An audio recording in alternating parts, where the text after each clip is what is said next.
insya Allah kami akan membagikan kitab buku keampuhan ayat-ayat Allah. Ini dikumpulkan oleh guru saya, Syekh Soleh bin Muhammad Basalamah. Beliau mengumpulkan ini ya, tentunya dari sumber-sumber kitab-kitab yang kredibel. Ya.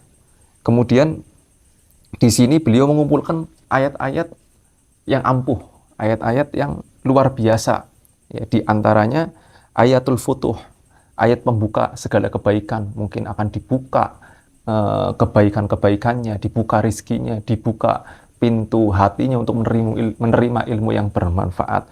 Orang kalau membaca ayat futuh. Kemudian di sini ada ayatul khifid, ayat penjaga, juga ayatul syifa, ayat penyembuh. Ya, di sini dikumpulkan menjadi satu. Mudah-mudahan yang mendapatkan buku ini bisa diamalkan, dan ini nanti akan dibagikan secara gratis pada tanggal 15 April, insya Allah, bagi siapa saja yang beruntung. Mudah-mudahan kalian semua bisa mendapatkan buku ini. Mengenal sedikit tentang kata nuzulul Quran. Rame ketika masuk pada bulan Ramadan, kemudian sudah menjelang hari belasan di bulan Ramadan, banyak ikhtifal, perayaan pengajian dalam rangka nuzulul Quran.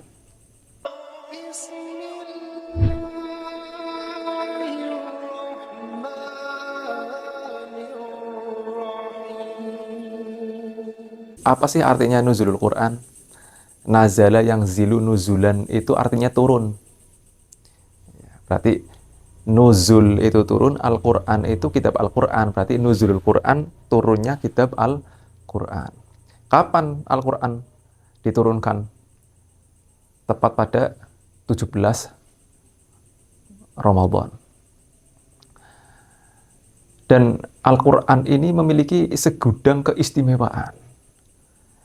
Kitab Al-Quran ini kitab pedoman bagi umat Islam, umat Nabi Muhammad Rasulullah SAW. Tidak ada satu kitab di permukaan bumi ini yang lebih unggul daripada Al-Quran, tidak ada. Ya. Semua kitab keistimewaannya kumpul menjadi satu di Al-Quran.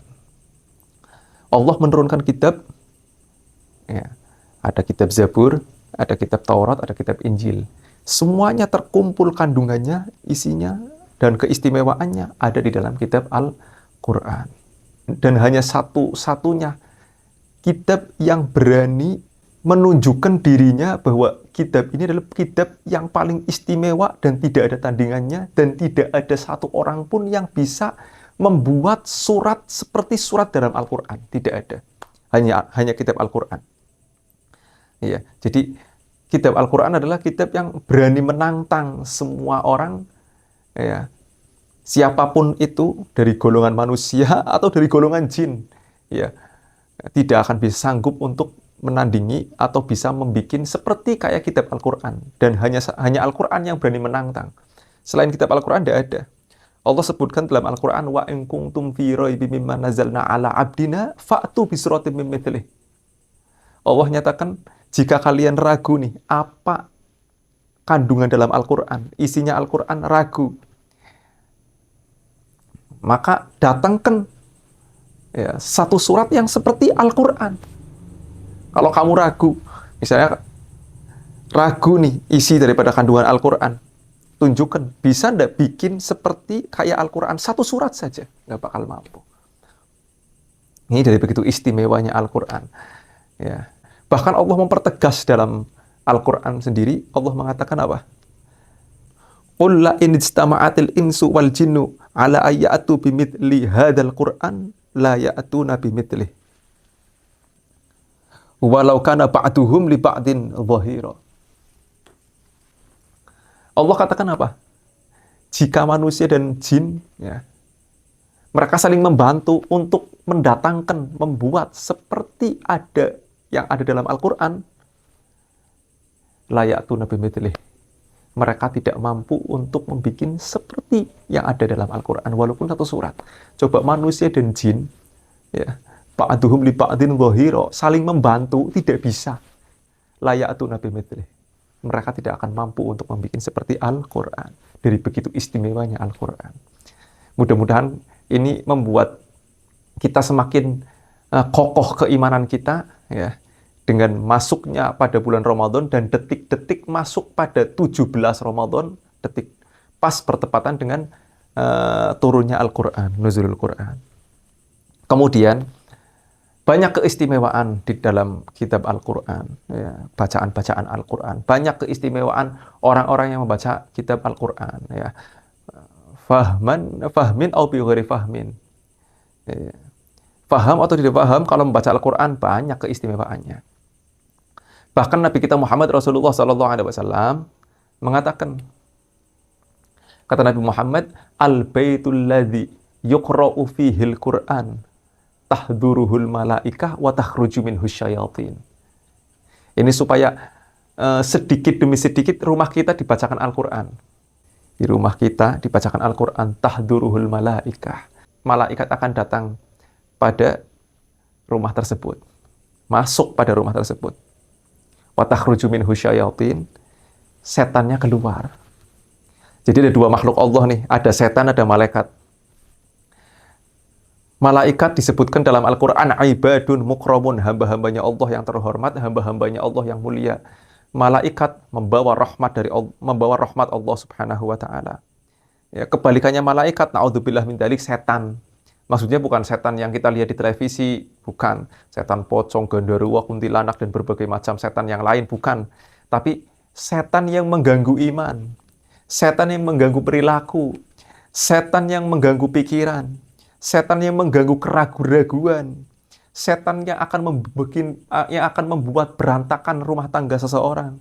Setan yang dikatakan bahwa setan itu akan masuk pada jalur pembuluh darah, majrad dam. Setan akan masuk itu pada pikiran kita. Mengganggu keimanan kita, mengganggu pikiran-pikiran kita. Itu maksudnya setan-setan itu maksudnya.